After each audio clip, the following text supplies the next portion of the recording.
Welcome to the Hudson County Community College tutorial for online research databases. Okay, let's get started. The first step is to log into your HCCC My Hudson account, and once you've done that, you will come to this main page. Usually it has that calendar, which nobody ever uses. Uh, so what you want to do is go up to Students. You will have a drop down box and you will go down to Student Services. Move your arrow down to Library, click Library, and you will have this. You will not get this if you're not logged in into your Hudson County Community College um, by Hudson. So once you get to this page, the first step is to go to online research because that's what you want to do. And you will come to this page. You will see a plethora of information of online databases. And the one you want to go to is the one that is directly related to the topic that you're dealing with. So for this particular tutorial, I'm going to deal with genetic testing. Okay, so you could do science and technology. That sounds like it's genetic testing. Okay, and the most popular databases for students across the country are EBSCOhost, Gale, CQ Searcher, and the Oxford Reference. All right, my favorite one is EBSCOhost for many different reasons, and you might have your own favorite. However, you notice right here, Skittable, it's specifically directly related to our topic that we are going to be researching, which is for this tutorial, genetic testing. So let's click on Skittable.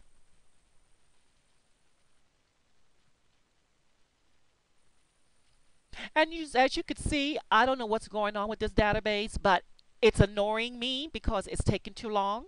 So I will get out of it and go back to my favorite one, which is EBSCO database. Academic search complete. It brings you to this. Go to EBSCOhost web. Always click academic search complete. Continue. And it will come to this Boolean academic search page. Type in your topic to start off with. You might have to modify it if you don't get any search results. But at this time, let's just put in genetic testing. And you need to make sure you narrow your scope. We're going to narrow it down to full text. We want the full text. We want it to be scholarly. Okay? If you do not check this, you will be getting everything under the sun, such as in the Inquirer, different magazines and newspapers that is gossipy. It has absolutely nothing to do with scholarly peer reviews. That means that a scholar has okayed this journal. Okay? So that's why you need to check it. So the next thing you want to make sure you do, if you want to have direct links to the references that is connected to this journal or to this particular article, you need to check the references. Now you definitely need to narrow your scope of the time, because if not, you might get up to 1 million hits. So at this point, you always want the most recent. I'm going to go down from from February of last year to February of this year. You always want to say all, because you would like to have different types of sources coming from different databases. All right, so click search and see what happens. You have 6 results. That's really interesting. I mean, that's not bad at all. But let's see what we have. Now, the first step in analyzing articles, you need to read the title. If the title makes no sense to you, or you know for a fact just from the title it has no direct connection to your topic, just skip it. Do not read it. So let's see. Genetic polymorphism testing in an era of direct. Okay. I don't know what that means. I just don't know. So move on. When does an illness begin? Genetic discrimination in disease manifestation. That might be interesting. So that might be really good. Currents in contemporary bioethics. I love that. Mutation in the gene of Romanian patient. Okay, I don't know what that means. Let's continue. The infant born to a mother. Okay, no. Screening of poultry. Okay, that deals with chickens. Poultry is chicken or bird, and that has nothing to do with it. So we found two. Now, if you did not find any in this scope, then what you need to do is narrow the times, expand the time scope. So instead of 2012, I would probably expand it to 2011 and see what happens.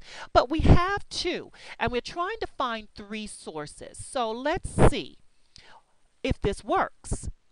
Click. Now, the second step, after you have decided on a title, the second step is to read the abstract, not the article. The abstract is the summary of what the article is about. Okay? So let's see. Genetic information, non-discrimination has passed. Continue to read. I will pause for a moment for you to do so. Okay. I'm assuming that you read the abstract. Now, for me, I actually like this because it talks about the 2008 Act, um, GINA, which prevents patients who get screened for genetic testing from being discriminated against. That's wonderful, but it does have its pros and cons. Okay? So let's assume that this one is a good article for you. So the first step, the next step, if you like the article that you just read, the abstract, then you first need to click the cite page because since you're doing research, you need to give credit where credit is due. So you click the cite page and it will bring you to a whole list of formats. Okay, in this case, you see, there's so many different formats you can use. But the one that you usually use in the humanities, especially in an English course, is the MLA. Notice that it's this one. So I'm going to copy and paste, and you should put it in your works cited page in the document that you will be using. The document that we will be using for this is, which is based on genetic testing,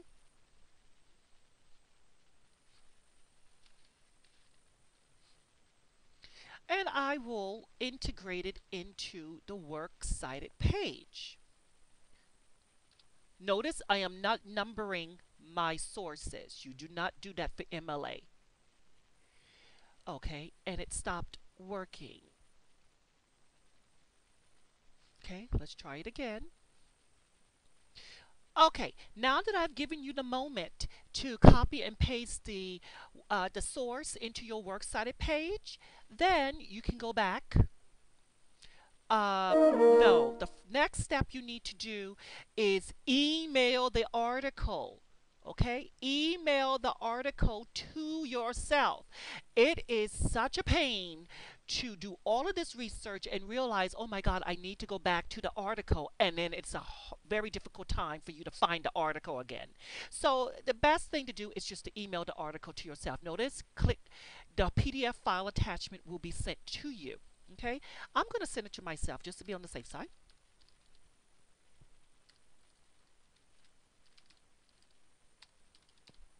Okay, and I'm going to put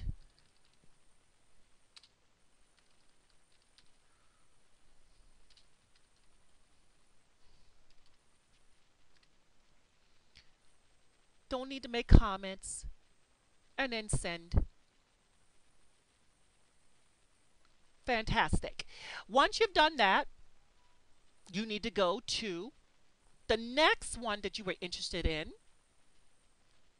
which is current and contemporary biogenetics. Okay, so let's practice again. First step you need to do is read the abstract. I will give you a minute to do so. Okay, I've given you the minute to do so. And let's do the exact same thing. First step is to cite the page. Cite it so you won't forget. Missing a source in your works cited page is synonymous with plagiarism. So you need to copy paste and put it in your works cited page. Okay? Once you've done that, then the next step is what? You guessed it right. Email the article to yourself.